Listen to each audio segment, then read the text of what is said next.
गीता में अर्जुन को स्वयं भगवान कह रहे हैं कि उस परमेश्वर की शरण में जा, उसके लिए उन संतों के पास जा जो तत्वदर्शी हो। इसी प्रकार हजरत मोहम्मद को उनका अल्लाह कह रहा है कि कोई और पूर्ण परमात्मा है। उसको पाने के लिए उन तत्वदर्शी संत की तलाश कर। वो प्रभु कौन है, ये जानने के लिए कृपया अवश्य सुनिए जगत गुरु तत्वदर्शी संत रामपाल जी महाराज के अमृत वचन।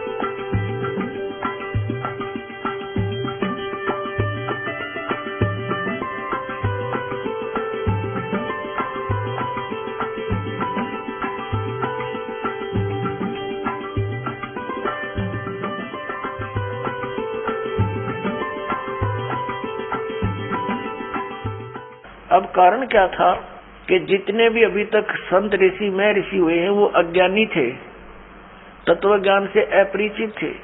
वो परमात्मा को निराकार मानते थे और इसी आधार से सभी ने परमात्मा की सतीथि को जाना था।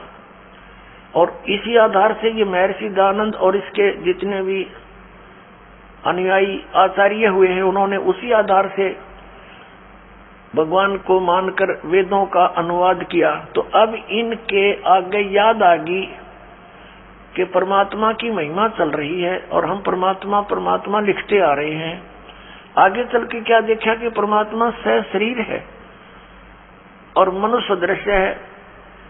तो उनका भगदड़ मच गई। उन्होंने परमात्मा लिखना बंद कर दिया, पुरुष लिखना शुरू कर दिया। पुरुष माना भी प्रभु होता है संस्कृत में और हिंदी में, क्योंकि पुरुष जो है परमात्मा है, मनुष्य दृश्य है और उसने पुरुष को अपने जैसा रचा है मनुष्य को, इसलिए इनको भी पुरुष कहने लगे।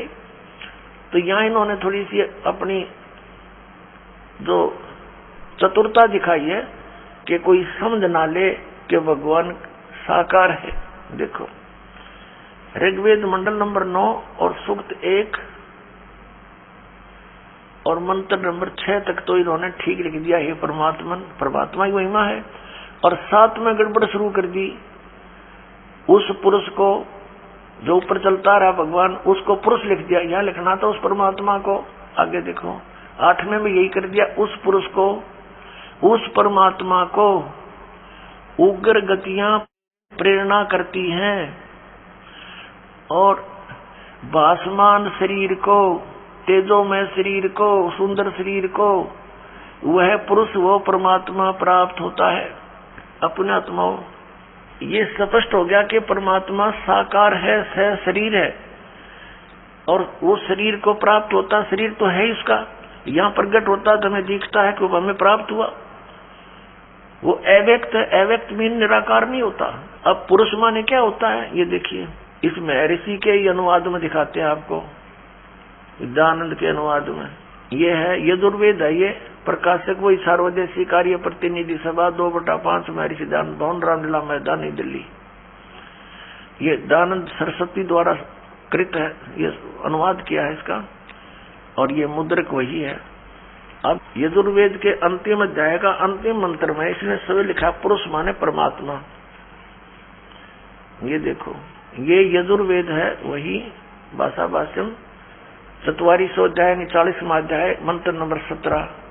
इसके अंदर ये पुरुष शब्द है, पुरुष, इसका अर्थ इन पुरुष माने पूर्ण परमात्मा। बस इतना ही लेना हमने, पुरुष माने क्या होता है, पूर्ण परमात्मा। अब हम फिर आते हैं उसी ऋग्वेद पर, वहां से सिर्फ इतना ही लिया हमने, ये वही ऋग्वेद पर आगे हम। अब इसके मंडल नंबर 9 सूक्त 1 के और मंत्र नंबर हम 8 पर आते हैं। उस पुरुष को यानी उस परमात्मा को, पूर्ण परमात्मा को उग्र गतियां प्रेरणा करती हैं और भासमान शरीर को वह पुरुष प्राप्त होता है, वह परमात्मा भासमान शरीर को यानी सुंदर शरीर को प्राप्त होता है, जिसमें 3 प्रकार से दूसरों का वारण माने धारण पोषण करने वाला मधु में शरीर मिलता है, जिसमें 3 प्रकार से दूसरों का वारण माने कल्याण करने वाला मधु में शरीर मिलता है। 3 प्रकार के शरीर के द्वारा परमेश्वर पूर्ण ब्रह्म सत्य पुरुष कबीर साहब अपनी आत्माओं को कंट्रोल करता है, संभालता है, धारण पोषण करता है, कल्याण करता है।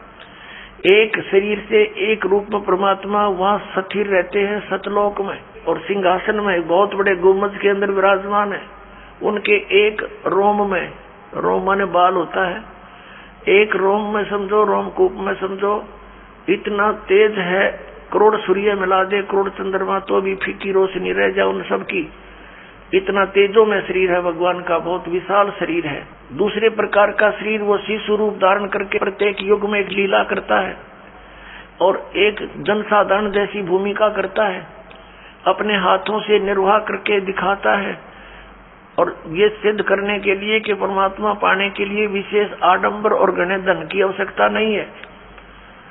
गरीब से गरीब व्यक्ति भी सत भक्ति करके मोक्ष प्राप्ति कर सकता है, और उस दौरान परमात्मा अपनी तत्वदर्शी संत की भूमिका भी करते हैं। और तीसरे प्रकार की उनके शरीर की जो अन्य शरीर धारण करके परमात्मा रूप बनाकर रूपांतर करके आते हैं, वो एक जिंदा महात्मा यानी संत का रूप धारण करके आते हैं, और किसी भी पुण्यात्मा को कहीं भी मिल जाते हैं, उनको ज्ञान से परिचित कराते हैं, सतलोक ले जाते हैं, वापस छोड़ते हैं, अपने गवाह बना करके उनको प्रचार हेतु छोड़ देते हैं। ये 3 प्रकार से लीला करता भगवान, 3 प्रकार के शरीर धारण करके। तो उसकी बताई। अब कहा तो शिशु रूप में जब परमात्मा यहाँ प्रकट होते हैं तो उनकी परवरिश की लीला कुंवारी गायों के द्वारा होती है। ये वेद भी गवाही दे रहे हैं, और वो प्रैक्टिकल परमात्मा ने 600 वर्ष पहले कर ही रखा। तो अब समझ में आ जाएगा who is God, Kabir is God. देखिएगा, ये ऋग्वेद मंडल नंबर 9 सूक्त 1 मंत्र 8 हमने पढ़ लिया, अब 9वां पढ़ेंगे। उस सोम स्वभाव वाले श्रद्धालु पुरुष को, सोम माने लिखना था उस अमर पुरुष को, ये शिशुम, शिशुम यानी कुमार अवस्था में ही सब प्रकार से अभी अधन्या अहिंसनीय, धेनो माने गौवे तृप्त करती हैं। अब इन्होंने परमात्मा ने इनके कर कमलों से शुक्र है थोड़ा वो ठीक लिखवा दिया, ना तो कति अड़ंगा भी कर सकते थे। अभी अधन्या, अधन्या माने बिल्कुल बिना दनाई।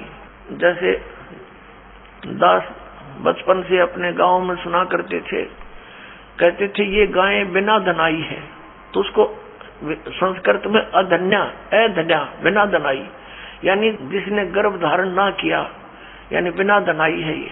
और अभी अधन्या पूर्ण रूपेण यानी अनटच्ड कुमारी, अभी अधन्या माने कुंवारी गौओं के द्वारा, वो कुंवारी गायें दूध देती हैं, उससे भगवान की परवरिश की लीला होती है, वो तृप्त करती है उसको। ये देखना ऋग्वेद मंडल नंबर 9 सूक्त 1 मंत्र 9 में उस शिशु रूपधारी अमर पुरुष को ये कहना चाहिए था, लिखना चाहिए था, उस शिशु रूप में प्रगट परमात्मा को सब प्रकार से, अधन्या माने सब प्रकार से बिना धनाई, यानी अभी अधन्या पूर्ण रूपेण अनटच्ड, देनव माने गौवे तृप्त करती है। उनकी परवरिश की लीला उनसे होती है। बोलो सतगुरुदेव की जय।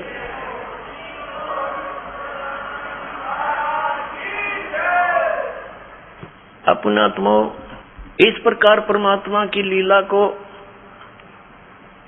और परमाणु को देखकर हम बहुत आसानी से समझ सकते हैं कि कौन है वो सुप्रीम गॉड, वो सर्वशक्तिमान परमात्मा कौन है। वो उत्तम पुरुष है तो अन्य है, वो कौन है। तो वो कबीर देव है, वो कबीर साहब है जो बनारस में काशी में धानक रूप जुलाहे रूप में लीला की, और अपने तत्व ज्ञान का प्रचार किया। अच्छी आत्माओं से मिले, उनको भी परमात्मा से परिचित करवाया। किन किन को मिले? अब वेद में थोड़ा सा और हिंट देते हैं आपको कि वो परमात्मा अन्य रूप में भी, जैसे साधु रूप बनाया और कहीं भी प्रकट हो गए, किसी पुण्यात्मा को मिले, उनको सत्य से परिचित कराया और फिर उस महापुरुष ने फिर परमात्मा के गुण उस परमात्मा द्वारा दिए गए ज्ञान के अनुसार सब जगह गाए। ऋग्वेद में थोड़ा सा हिंट और देते हैं आपको। यही ऋग्वेद, इसमें 3-4 श्लोक और दिखाते मंत्र आपको। फिर आज का सत्संग प्रारंभ होगा, ये भूमिका बनाई जा रही है, देखिएगा। ऋग्वेद वही मंडल नंबर 9-10, प्रकाशक है सर्वदेशिक आर्य प्रतिनिधि सभा, महर्षि दान भवन, रामलीला मैदान, नई दिल्ली। और महर्षि दान सरस्वती कृत, मुद्रक है Prince offset printers 1510, Pataudi house, Daryaganj, नई दिल्ली। अब इसके अंदर आपको दिखाते हैं ऋग्वेद मंडल नंबर 9 सूक्त 86 का मंत्र 26 और 27। ऋग्वेद मंडल नंबर 9 सूक्त 86 86 और मंत्र 26। इसमें क्या लिखा कि यज्ञ करने वाले यजमानों के लिए परमात्मा सब रास्तों को सुगम करता हुआ उनके विघ्नों को मर्दन करता है, उनके संकटों का नाश करता है और उनको पवित्र करता हुआ, अपने रूप को सरल करता हुआ। क्योंकि सतलोक में परमात्मा का रूप बहुत तेजों में है। एक रोमकूप में करोड़ सूर्य मिला दे, करोड़ चंद्रमा, वो भी फीकी रोशनी रहे, इतना तेजों में शरीर है भगवान का। यदि वो एज इट इज यहाँ आ जाए तो हमारी आंखें बंद हो जाए, हम देख नहीं सकते कुछ भी, दूर से ही। भगवान तो बाद में आएगा, उसका प्रकाश पहले आएगा, तो उस प्रकाश से हम परमात्मा को नहीं देख सकते। इसलिए अपने रूप को हल्का तेज पुंज का सरल बना के वो हमारे सामने प्रकट होते हैं। जैसे काशी में जुलाहे रूप में हुए, वो परमात्मा पूर्ण ब्रह्म है। देखना, अपने रूप को सरल करता हुआ वह कांति में परमात्मा। यहाँ इन्होंने कबीर को अर्थ सर्वज्ञ लिख दिया, यहाँ लिखना था वो कबीर देव। अब ये कंसेप्ट यहाँ क्लियर फेर करना पड़ेगा कि जहाँ पर भी परमात्मा की महिमा चल रही हो वेदों में, तो वहाँ पर यदि कबीर शब्द है, कबीर, तो वहाँ लिखना पड़ेगा कबीर देव। जैसे ये खुद लिखते हैं, ये संस्कृत और व्याकरण के ज्ञाता। अब फिर यजुर्वेद दिखाना पड़ेगा, देखिएगा। ये यजुर्वेद है, ये महर्षि दान सरस्वती कृत, प्रकाशक है सर्वदेशी कार्य प्रतिनिधि सभा 2/5, महर्षि दान भवन, रामलीला मैदान, नई दिल्ली। और ये महर्षि दान सरस्वती द्वारा इसका अनुवाद किया गया है और मुद्रक Prince offset printers 1510, Pataudi house, Daryaganj, नई दिल्ली से ये छपा है। यजुर्वेद अध्याय नंबर 36 में 60 से अध्याय आरंभ 36 में और मंत्र नंबर 1 में यहाँ यजु शब्द लिखा है। यजु, रचम वाचम प्रपदे मनो यजु प्रपदे। इस यजु का अर्थ अनुवाद करते समय महर्षि दानंद ने यहाँ सही किया है। यजु का अर्थ लिख दिया यजुर्वेद, बिल्कुल ठीक किया।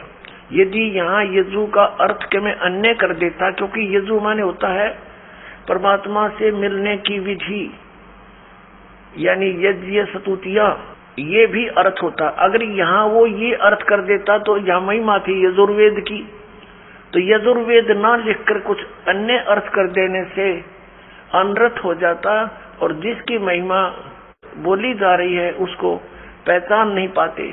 इसी प्रकार जहाँ पर भी कबीर लिखा हो, कबीर जिसके अपसर्ग लगा दी जाती है, तो वहां लिखना चाहिए कबीर देव। और कबीर देव लिखने से फिर बात सुलझ गई। हम उसको कबीर देव कहने लगे, कबीर हम वह को वह बोलते हैं, तो कबीर देव बने परमात्मा, कबीर साहब। तो ये कवि जहाँ लिखा है इन्होंने, कवि कोई सर्वज्ञ नहीं होता, ये भी भूल लगी है इनको। कवि का अर्थ सर्वज्ञ नहीं हो सकता। कवि का अर्थ काव्यकार तो हो सकता है, अगर वो भी प्रकरणवश कोई प्रकरण चल रहा हो या महिमा भगवान की चल रही है, अड़ाओ ये कवि का अर्थ कर दिया सर्वज्ञ। सर्वज्ञ ये शब्द तो कर रहे हैं हम भगवान के विषय में बोल रहे हैं, लेकिन उसका नाम लिखना था। हु इज दैट गॉड, वो कौन है वो परमात्मा जो ऐसी लीला करता है? वो कबीर देव है, कबीर साहब है। फिर आइए अब हम फिर ऋग्वेद पर आ गए हैं, जो अभी आपको दिखाया था। ये इन्हीं के द्वारा प्रकाशित है, और ये वही हम ऋग्वेद, हम फिर उसी पर आगे ऋग्वेद मंडल नंबर 9 सूक्त 86 के मंत्र 26 पर यज्ञ करने वाले यजमानों के लिए, यानी भक्ति करने वाले भक्तों के लिए, यजमान कहो से भगत कहो, परमात्मा सब रास्तों को सुगम करता हुआ उनके विघ्नों को मर्दन करता है, उनके संकटों का नाश करता है, उनको पवित्र करता हुआ और अपने रूप को सरल करता हुआ वह कांति में परमात्मा। यहाँ कबीर देव लिखना था, ये देखो ये कबीर अचो, हम इसको कबीर बोलने लगे, वह को वह, ये कबीर है, हम कबीर बोलते हैं। अब देखिएगा इसका इन्होंने यहाँ संधि छेद करके ये ऐसे लिख लिया, ये अपसर्ग लगा दिए दो, जैसे यजु में लगाए थे तो यजुर्वेद लिख दिया, वो ठीक किया। तो यहाँ कबीर देव लिख देते, कबीर देव, इनकी संस्कृत व्याकरण भी बनी रहती, कबीर देव लिख देते। और हम कबीर साहब बोलते हैं उसको, वह को वह बोलते हैं, कबीर साहब, कबीर देव, कबीर परमेश्वर। तो यहाँ ये महिमा किसकी है? कबीर देव। क्या लिखा है कि वह कांति में परमात्मा कबीर देव, या लिखना था कबीर देव, कबीर साहब विद्युत के समान क्रीड़ा करता हुआ, यानी विद्युत जैसी, बिजली जैसी गति से चलता हुआ वर्णीय पुरुष को प्राप्त होता है। अच्छी आत्मा, वर्णीय माने अच्छी आत्मा को प्राप्त होता है। आगे देखो वो कहाँ रहता है भगवान? 27वें मंत्र में, ऋग्वेद मंडल नंबर 9 सूक्त 86 मंत्र 27 में, जो परमात्मा ध्रुवलोक के तीसरे पृष्ठ पर विराजमान है। ध्रुवलोक माने उस तेजो में लोक के, सतलोक के तीसरे पृष्ठ पर विराजमान है। सतलोक के तीसरे पृष्ठ पर, तीसरे स्थान पर, यानी उसमें भी विभाजित है। टॉप मोस्ट प्लेस पर स्वयं परमात्मा विद्यमान है और नीचे अन्य सृष्टि है, सभी इसी प्रकार सृष्टि है जैसे यहाँ पर है।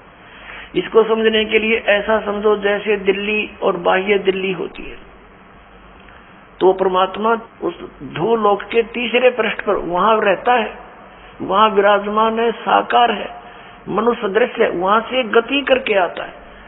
अब देखना ऋग्वेद मंडल नंबर 9 सूक्त 82 मंत्र नंबर 1, जो सर्व उत्पादक प्रभु, सबकी उत्पत्ति करने वाला परमेश्वर, प्रकाशमान सद्गुणों की वृष्टि करने वाला, पापों का नाश करने वाला, हरण करने वाला है, वह राजेव, राजा के समान। ये देखना ये है 269 पृष्ठ पे। अब हम पढ़ेंगे 270 पृष्ठ पे। राजा के समान दर्शनीय है, राजा के समान देखने योग्य है, साकार है, मनुष्य दृश्य है। ये वेद गवाही दे रहे हैं इन्हीं के कर कमलों से, जो भगवान को निराकार निराकार करके और दुनिया को बरगलाया करते थे। आज उन्हीं के कर कमलों से, उन पवित्र सदग्रंथों में परमात्मा ने दया करके ये ठीक अनुवाद करा दिया ना। ये अड़ंगा भी कर सकते थे, क्योंकि अन्य सब जगह उल्टा लिख रखा भगवान निराकार है। अब परमात्मा राजा के समान दर्शनीय है, देखने जोगा हुआ है। पृथ्वी आदि लोक लोकांतरों के चारों ओर शब्दायमान हो रहा है। वह वर्णीय पुरुष को, अच्छी आत्मा को, जो दृढ़ भक्त है, उसको पवित्र करता हुआ प्राप्त होता है। पवित्र करता है, ज्ञान से साफ करता है। जिस प्रकार विद्युत सने वाले स्थानों को आधार बनाकर प्राप्त होता है, अपनात्मा स्पष्ट कर दिया। जैसे कैसा अच्छा प्रमाण दिया है वेद में कि जैसे आकाशीय बिजली किसी धातु को आधार बनाकर ही उस पर अट्रैक्ट होती है, उसी पर आके गिरती है, अन्य पर नहीं गिरती, तो ऐसे ही परमात्मा उन्हीं पुण्यात्माओं को मिलता है जिनसे वो आकर्षित होता है, जो दृढ़ भक्त होते हैं, जो उनकी बातों को श्रोधार्य करके फिर दृढ़ता के साथ अन्य पुण्यात्माओं को सुनाते हैं। पहले काशी धातु के बेले थाली हुआ करते, और जब वर्षा के सीजन में हमारी दादी जी कहती थी हमारी माताओं से कि बाहर आंगन में काशी की थाली रखी है, बेला रखा है, इसको अंदर रख दो, नहीं तो बिजली गिर जाती है काशी धातु पर। ये विशेष अट्रैक्शन होता था, अमूमन जहाँ भी ऐसा संयोग होता था वो काशी की धातु पर ही गिरती थी। कहने का भाव ये है कि वेद ने ये प्रमाणित किया है, एक एग्जाम्पल दिया है कि वो परमात्मा उन पुण्यात्माओं पर ऐसे अट्रैक्ट होता है, उन्हीं को ही मिलेगा वो जो दृढ़ भक्त होते हैं। जैसे आकाशीय बिजली, आकाशीय विद्युत अपने उस धातु पर ही गिरती है, उसको आधार बनाकर ही नीचे आती है। आगे देखो वो क्या करता है फिर आकर के। ऋग्वेद मंडल नंबर 9 सूक्त 82 मंत्र 1 पढ़ लिया। अब दूसरे में क्या लिखा है कि हे परमात्मन, उपदेश करने की इच्छा से आप, ज्ञान देने के उद्देश्य से आप महापुरुषों को प्राप्त होते हो, अच्छी आत्माओं को मिलते हो, और आप अत्यंत गतिशील पदार्थ के समान यानी बिजली की जैसी गति से हमारे आध्यात्मिक यज्ञ को प्राप्त होते हो। आप यह लिखना था आप कबीर देव हैं, सर्वज्ञ लिख दिया। आप कबीर देव हैं, कबीर साहब हैं, हम कबीर साहब बोल रहे हैं, उन्हें कबीर देव। अब शुद्ध स्वरूप है, हमारे पापों को दूर करके हे परमात्मा, हे अमर परमात्मा हमको सुख दे। अपने आत्माओं पवित्र वेदों को पूरा विश्व मानता है कि ये परमात्मा के यथार्थ ज्ञान से युक्त है, और परमेश्वर ने कहा है 600 वर्ष पहले कि वेद मेरा भेद है, मैं ना मिलूं वेदन के माही, और जौन वेद से मैं मिलूं वो वेद जानते नहीं, जौन वेद से मैं मिलूं वो वेद जानते नहीं। कबीर परमेश्वर ने कहा था कि धर्मदास, हे प्यारी आत्मा, ये चारों वेद मेरा ही गुणगान कर रही है, पर इसको ये समझ नहीं पा रहे। अब जब आदरणीय धर्मदास जी के विषय में जानकारी आपको देंगे तो उनसे वार्ता में क्या क्या बातें हुई। जब धर्मदास जी ने सचखंड देख लिया और वापस आए, परमात्मा को सतलोक में देखा, सारे ब्रह्मांडों के कंट्रोलर के सिंहासन पर उत्पत्तिकर्ता के रूप में। और उससे पहले आदरणीय धर्मदास साहिब जी हिंदू धर्म में जन्मे, एक लाला जी सेठ के घर जन्म था, बहुत धनी व्यक्ति थे। वो भगवान श्री राम श्री कृष्ण जी पर आसक्त थे, इन्हीं को सुप्रीम पावर माना करते थे, क्योंकि हमारे आदरणीय शंकराचार्यों ने यही ज्ञान फीड कर रखा था पवित्र हिंदू धर्म के पुण्यात्माओं में कि राम और श्री कृष्ण ये सुप्रीम पावर है, ब्रह्मा विष्णु महेश ये अजर अमर है। विशेषकर विष्णु और शंकर जी को ये अजर अमर कहा करते थे, इनके कोई माता पिता नहीं है। और जब धर्मदास जी ने सतलोक में देखा भगवान को, जब नीचे आकर देखा वही जुलाहे के रूप में कार्य करते को, तब उन्होंने कहा था हे भगवान, सचमुच भगवान तो आप हो। तो हमें बताया गया कि पुराणों में लिखा है कि श्री विष्णु जी सुप्रीम पावर हैं, वेदों में लिखा है श्री विष्णु जी ही सुप्रीम पावर हैं, शंकर भगवान सर्वशक्तिमान हैं, यही अजर अमर है। हे परमात्मा, क्या फिर ये वेद कतेब झूठे हैं, पुराण और वेद क्या झूठे हैं, जो इनमें ऐसा लिखा है कि ब्रह्मा विष्णु महेश के कोई माता पिता नहीं। तब परमेश्वर ने कहा था वेद कतेब झूठे नहीं भाई, झूठे हैं ये समझे नहीं, झूठे दिए जो वेदों को पुराणों को समझ नहीं सके, हुआ भाई का ज्ञान प्रचार कर रहे हैं, लोक वेद सुना रहे हैं, आपको बरगला रही है।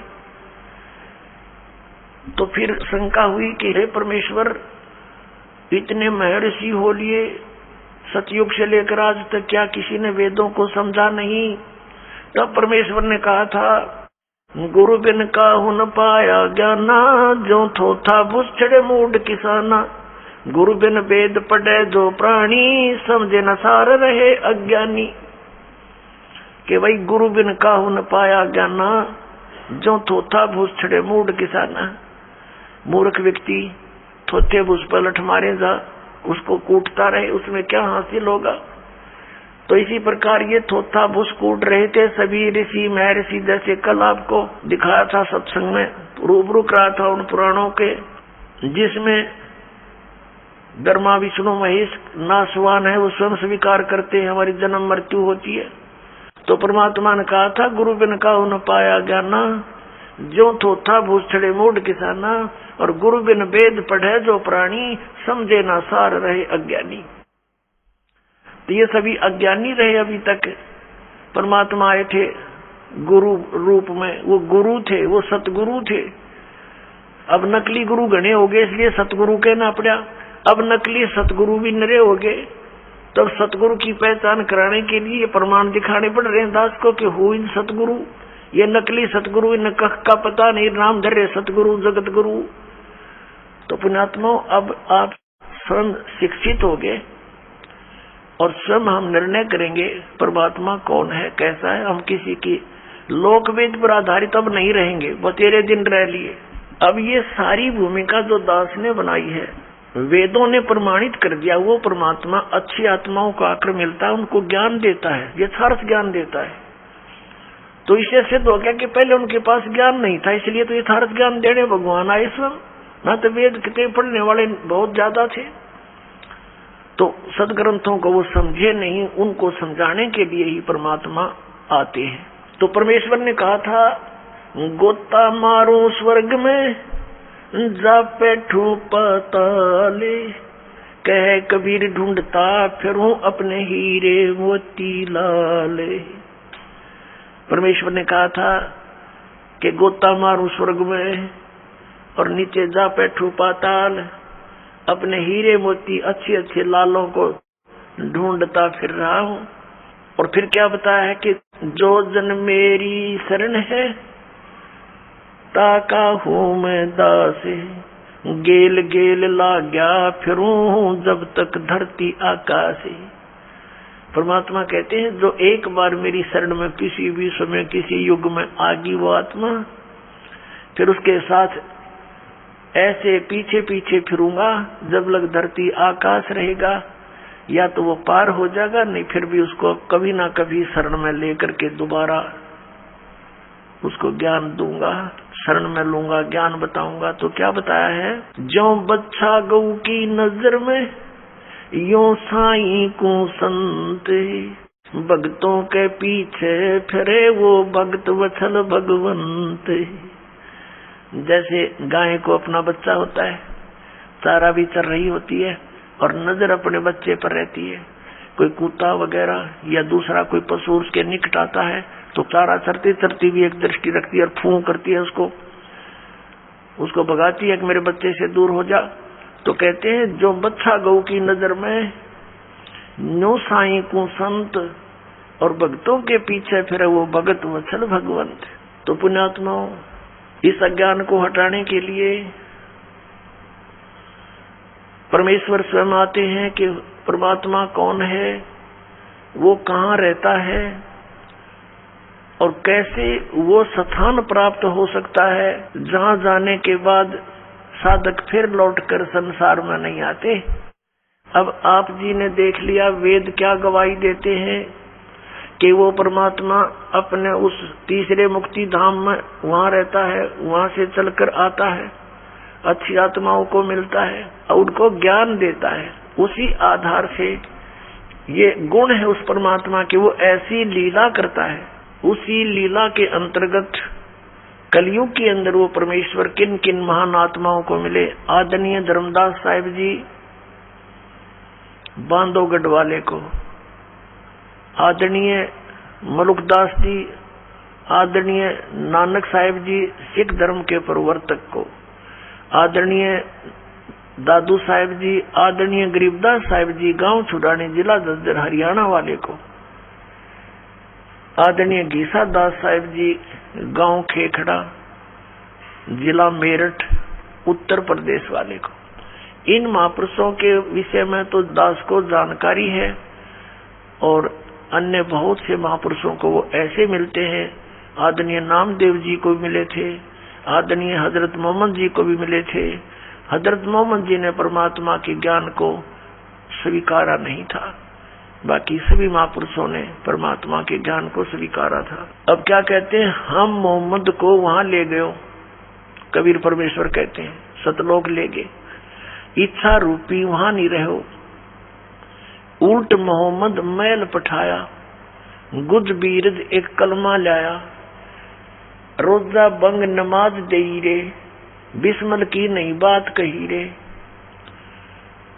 अब क्या बताते हैं कि हम इस हजरत मोहम्मद को भी लेकर गए थे, क्योंकि सभी आत्मा उस एक का परमात्मा की है, अल्लाह कबीर की है, उस परम अक्षर ब्रह्म सत्य पुरुष की है।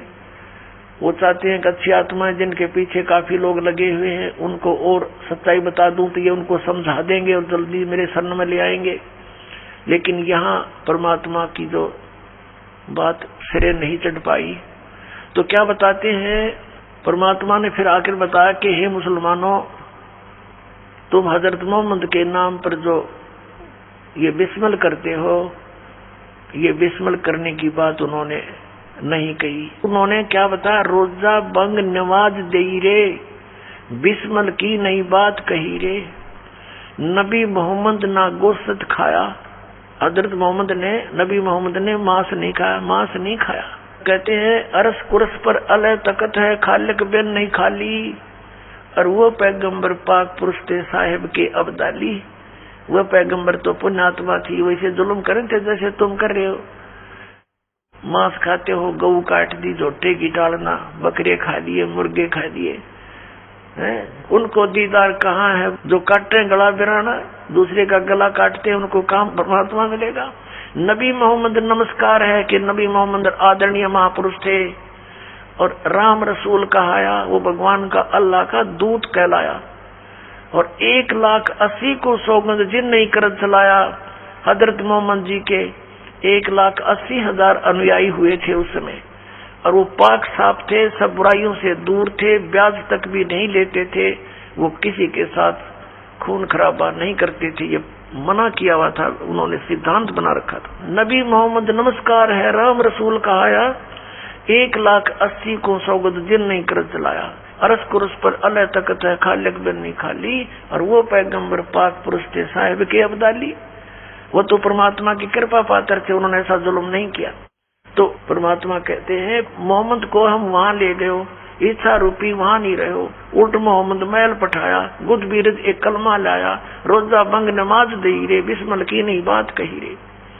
कहते मारी गौ शब्द के तीरम, ऐसे होते मोहम्मद पीरम, और शब्द फेर जवाई, वो जीव रखा हंसा रखा, गोसत नहीं बाख्या, ऐसे पीर मोहम्मद भाई।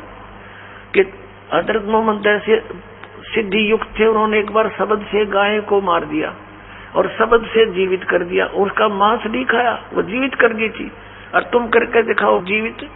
अब उस दिन को, जिस दिन हजरत मोहम्मद ने ये लीला की थी, उस दिन को मनाने लग गए। उस दिन ये गुरु गौ विशेष कर बिस्मिल करते। परमात्मा कहते उन्होंने तो जीवित कर दी थी, वो मांस नहीं खाया था। फिर क्या बताते हैं, परमात्मा कहते हैं एक समय हजरत मोहम्मद जी ने वचन से गऊ मार दी और जीवित नहीं हो पाई, क्योंकि जो सिद्धियां प्राप्त हुई थी भगवान से, वो उसकी 1-2 करामात दिखाने से फेल होगी। तो कहते फिर हम मोहम्मद याद किया रे। परमात्मा कहते हैं फिर हजरत मोहम्मद ने मुझे याद किया। जब ये जीव अपने सामर्थ्य से हार लेता है तो परमात्मा को याद करता। जब हम मोहम्मद याद किया रे और शब्द स्वरूपी हम बेग गया रे, मुई गऊ हमने बेग जिवाई, तब मोहम्मद का निश्चय आई। तुम कबीर अल्लाह दरवेशा और मोहम्मद का फिर गया अंदेशा। हजरत मोहम्मद से जब गाय जीवित नहीं हुई, तब कहते हैं हम अल्लाहू अकबर को पुकारा तो शब्द स्वरूपी हम बेग गया रे, हम तुरंत गए लेकिन अन्य को दिखाई नहीं दे रहे थे, हजरत मोहम्मद को दिखाई दे रहे थे। और वो गाय हमने जीवित कर दी तो सामने खड़े लोगों को यही भ्रम रहा कि हजरत मोहम्मद जी ने गाय फिर जीवित कर दी। लेकिन उस दिन हजरत मोहम्मद के ये विश्वास हुआ कि अल्लाहू अकबर, कि अल्लाह कबीर ही है। अब उस अल्लाहू अकबर को मुसलमान जानते नहीं, पहचानते नहीं, कौन है वो अल्लाहू अकबर, कौन है वो अल्लाह कबीर। इसी प्रकार झांकी वे कबीर की नानक की तीवा, वह सिक्खा का गढ़ पड़ी कौन छुटावे था। सतलोक के अंदर नानक साहब जी को परमात्मा लेकर गए थे, वहां जाकर देखा कबीर साहब की झांकी, नजारा सतलोक का। फिर उसमें काशी के अंदर एक धानक रूप में, जुलाए रूप में कार्य करते देखा। फिर कहा था वाहे गुरु वाहे गुरु वाहे गुरु, ये तो वो गुरु है, वाह गुरु वाह मने वाह, धन्य धन्य, ये तो सच्चा सचमुच पूर्ण गुरु है। अब सिखों को पता नहीं कि वो आदरणीय नानक साहिब जी ने किसको कहा था वाहे गुरु। तो ये सारा ज्ञान अब आपके रूबरू होगा और सब मानव इसको समझेगा और फिर सच्चाई को ग्रहण करेगा, क्योंकि हम भगवान के लिए भटक रहे हैं। अब हम अपने प्रसंग पर आते हैं कि वो परमात्मा अपने गुणानुसार, अपने जो लीला करता उसके अनुसार पुण्यात्माओं को मिलते हैं। आदरणीय धर्मदास साहिब जी को मिले, जैसे दास जी ने आधा दर्जन पुण्यात्माओं के शुभ नाम आपके रूबरू किए। उनमें से आदरणीय धर्मदास साहिब जी बांधवगढ़ मध्य प्रदेश के रहने वाले थे, बहुत बड़े सेठ थे, एक रूपदास नाम के गुरु बना रखे थे। और जैसा भी ज्ञान इन शंकराचार्य जियों ने हमें दे रखा है उसके आधार से श्री राम, श्री कृष्ण, विष्णु और शंकर भगवान को सर्वेश्वर महेश्वर मानकर पूजा किया करते थे। एकादशी का व्रत और 68 तीर्थों पर जाना अनिवार्य बता रखा था। उसी ज्ञान से प्रेरित वो पुण्यात्मा आदरणीय धर्मदास साहिब जी तीर्थ करते हुए बांधवगढ़ से पैदल चले और मथुरा में पहुंच गए, वृंदावन मथुरा। और जहां पर श्री कृष्ण जी गौओं को पानी पिलाया करते थे, स्वयं भी उसमें नहाया करते थे, क्योंकि पहले तालाबों से ही स्वयं भी पीते थे और पशु भी उसी में पीते थे, उसी में नहाते थे। बड़े सरोवर हुआ करते थे तो वो कोई हानि नहीं करते थे। अब उस सरोवर में स्नान करने के लिए अपने गुरुजी के द्वारा बताए गए भक्ति मार्ग के आधार से मथुरा में पहुंच गए। उस जोड़ में नहाए, तालाब में स्नान किया और बाहर आकर के कुछ स्थान लिप्या, गाय के गोबर और मिट्टी मिला करके कुछ पवित्र बनाया स्थान, उस पर बैठकर अपना नित्य कर्म करने लगे जो भी उनके गुरुदेव ने बता रखा था। उसमें पहले तो शालिग्राम की पूजा की, भगवान विष्णु की मूर्ति की, उसकी पूजा की, उसको नवाया दवाया, खूब सुथरे नए कपड़े पहना दिए मूर्ति को। भगवान विष्णु की मूर्ति ठाकुर जी बोलते हैं उसको। और फिर गीता जी का पाठ करने लगे। उसी समय परमात्मा एक जिंदा महात्मा का रूप बनाकर, जैसा आप जी ने अभी ऋग्वेद मंडल नंबर 9 सूक्त 1 मंत्र 8 और 9 में 8 में आपने पढ़ा कि उस परमात्मा को उग्र गतियां प्रेरणा करती हैं, यानी ऐसी उग्र सतिथि बन जाती हैं कि हाहाकार मच जाती है, धर्म की हानि होती है, सभी व्यक्ति नास्तिकता की ओर अग्रसर हो रहे होते हैं। उस समय परमात्मा एक सुंदर शरीर यानी एक भासमान शरीर को प्राप्त होता है और वहां आकर के वो ज्ञान प्राप्त कराता है। तो उससे क्या होता है कि वो परमात्मा 3 प्रकार के शरीर से सबका वारण करता है, कल्याण करता है। एक तो आपको बता, सतलोक में परमात्मा रहते हैं, उसके एक रोमकूप में करोड़ सूर्य विराजे, करोड़ चंद्रमा, ऐसा उनकी शोभा है, इतना प्रकाश है उनके बॉडी का, शरीर का, साकार है, मनुष्य दृश्य।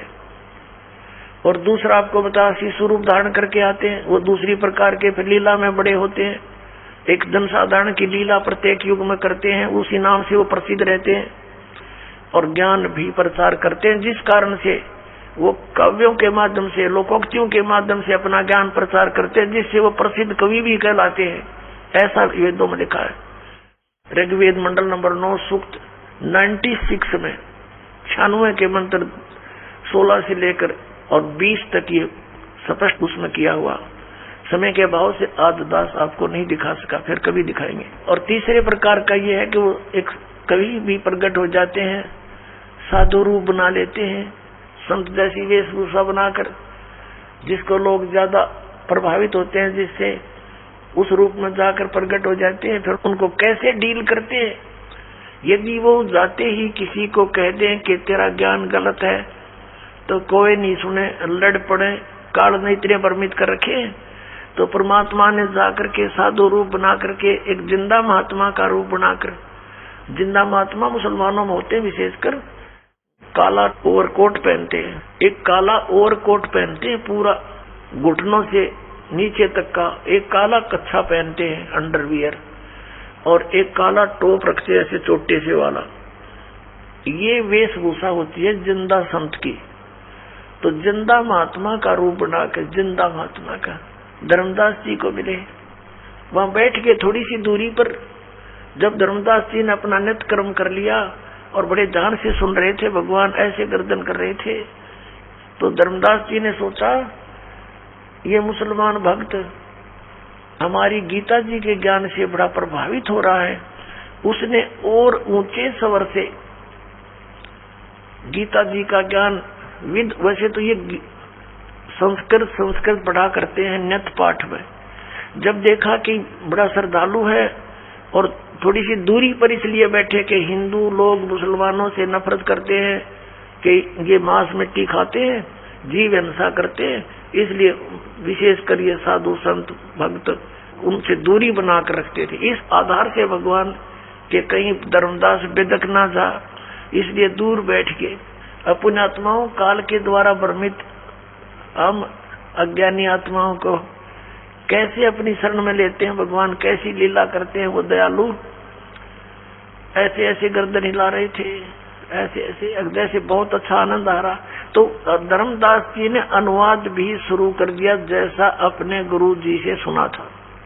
जब उसने अपना नित्य कर्म कर लिया सुबह का, परमात्मा ने निकट जाकर थोड़ी सी दूरी बनाकर कहा कि हे महात्मा जी, क्योंकि धर्मदास जी लगभग 60 वर्ष के हो चुके थे, 62-63 वर्ष के उस समय, और उन्होंने अपना जो गुरु बना रखा था रूपदास जी वैष्णव परंपरा के थे। वह उन्होंने गले में कंठी डालने के लिए दी जाती है वैष्णव परंपरा की एक पहचान होती है उपदेशी की, एक तुलसी के मणिये की, तुलसी के लकड़ी के मणि की, मणके की एक ही मणका होता है और सूत में डाला जाता है धागे में।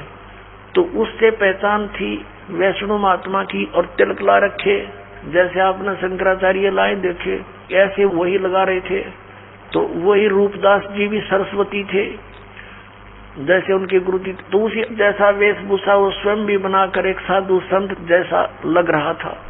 तो परमात्मा ने कहा, हे महात्मा जी, आपका ज्ञान अद्वितीय है, मुझे बड़ा आनंद आया है, मैं भटक रहा हूँ, मुझे कहीं मार्ग नहीं मिल रहा, मुझे कोई किसी धर्म मजहब से कोई लेना देना नहीं, मुझे तो अपना कल्याण चाहिए, मुझे कुछ मार्गदर्शन करो। अब धर्मदास जी ने सोचा भाई ठीक है, जब इतनी तड़प है इसके अंदर, फिर वो लगे बताने कि हमारे गुरुदेव ने ऐसे बता रखा है, 68 तीर्थ का तो मैं यात्रा पे निकला हूँ, 68 तीर्थों पे स्नान करूंगा और उनमें से एक तीर्थ हमारा ये मथुरा का ये तालाब भी है, मथुरा भी है। इसके बाद मैं वृंदावन के अंदर गोवर्धन का चक्कर लगाऊंगा। भगवान श्री कृष्ण ने गोवर्धन यानी गिरिराज को हाथ पर उठाया था। और फिर मैं बरसाना जाऊंगा, राधा से सिफारिश लुआने के लिए, राधे राधे श्याम मिला दे, क्योंकि राधा जी बरसाने की लड़की थी, श्री कृष्ण से मिलने आया करती थी वृंदावन में, मथुरा में। अब राधा ही मुश्किल से मिल पाया करती किधर वो पीठ के भगवान श्री कृष्ण थे, और ये सिफारिश लुआन जाओ राधा थे, वह राधा ने कृष्ण देखी से बोले आदमी ऐसे भ्रमित कर रखे, राधे राधे श्याम मिला दे, और राधे श्याम मिलाओगी तो वो श्याम मिलेगा, और वो श्याम मिल भी गया तो के गला टूटेगा। हमारे वेद बतावे, गीता बतावे कि इन भगवान से मोक्ष नहीं, और परमेश्वर कबीर जी ने कहा था गुण तीनों की भक्ति में ये भूल पड़ो संसार, कह कबीर निज नाम बिना कैसे उतरो पार, तीन देव की जो करते भक्ति उनकी कबू ना हो वह मुक्ति। अब धर्मदास जी बता रहे हैं। और उसके बाद एकादशी का व्रत रखता हूं मैं, ये बहुत ही उत्तम व्रत है, इसके रखने से मोक्ष हो जाता है। श्राद्ध निकालते हैं, सब क्रियाएं करते हैं हम, और राम कृष्ण का जाप जपते हैं, हरे कृष्ण हरे राम राम राम राधे श्याम सीता राम हरे राम, ये हमारे मंत्र हैं। ओम नमः शिवाय। अब परमात्मा ने जब उसने सारा कुछ कह लिया तब कहा कि हे महात्मा जी मेरा उद्धार करो, दीक्षा दे दो मुझे, आप मुझे अपना शिष्य बना लो, और मेरी कुछ जिज्ञासा है, मेरे कुछ शंका का कुछ समाधान भी चाहता हूँ। तुम धर्मदास जी ने कहा कि देखो जी हम शिष्य नहीं बना सकता मैं, क्योंकि ऐसे शिष्य बनाना पाप होता है, क्योंकि मुझे आदेश नहीं है, और मेरे गुरुजी हैं रूपदास जी, उनके पास चलो मैं आपको दीक्षा दिला दूंगा। तो परमात्मा ने कहा ठीक है आप ऐसे ही करना, पर मेरी कुछ शंका का समाधान कर दो ताकि मुझे विश्वास और मैं चलूं आपके साथ। अब बोलो बोलो। तब परमात्मा ने कहा कि आप जी ने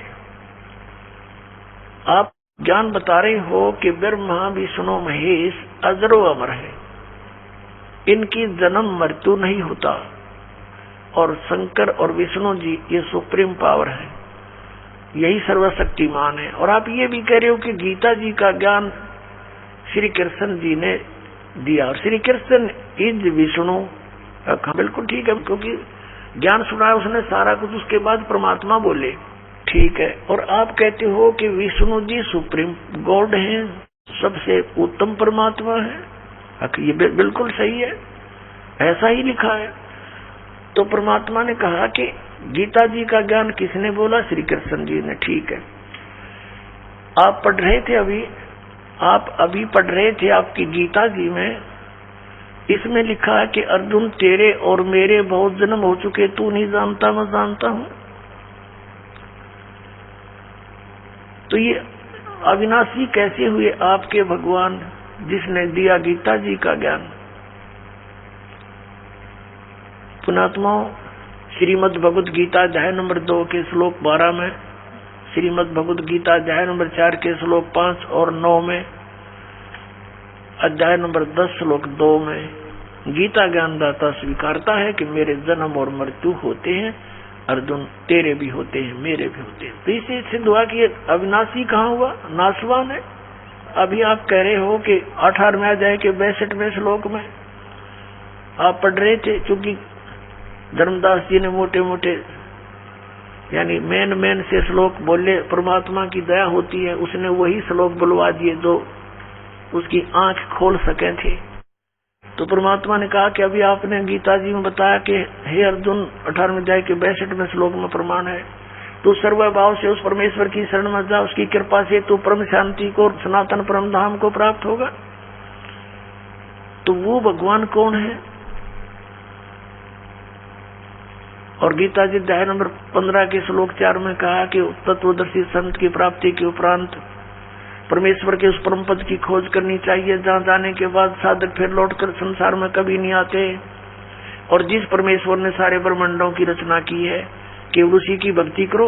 आपका भगवान गीता ज्ञान दाता ये कह रहा है, गीता ज्ञान दाता तो कह रहा है कि उसकी भक्ति करो। वो कौन है मुझे वो बता दो, बस फिर मैं आपके गुरु का चेला। अब धर्मदास की तो आंखें फूल गई, सब भूल गया, कोई जवाब नहीं, बेबाक हो गया, गूंगा और बहरा हो गया, सुन्न हो गया काफी देर तक। यूं क्या कही भाई, सच्चाई बिल्कुल सारी। फिर क्या सोचता क्या कहता है? उसने सोचा बात तो बिगड़ गई, क्योंकि मन काल है और सत्य से परिचित होकर भी ये नहीं स्वीकारने देता, ये पक्का जाल है। अब धर्मदास ने विषय बदल दिया, कहने लगा हम वैष्णव साधु हैं, हम जीव हिंसा नहीं करते, हम तो तुम्हारे जैसे शूद्र को निकट भी नहीं बैठने देते, तो क्या बातें बना रहा है, और हम कोई जीव हिंसा नहीं करते। अब उसने देख लिया धर्मदास जी ने कि ये मुसलमान है और ये मांस खाते हैं, तो ये एक टोंट कस दिया कि हम जीव हिंसा नहीं करते हैं और हम किसी का बुरा नहीं करते, हम ऐसे ऐसे अपने लाग्या बढ़ाई करने।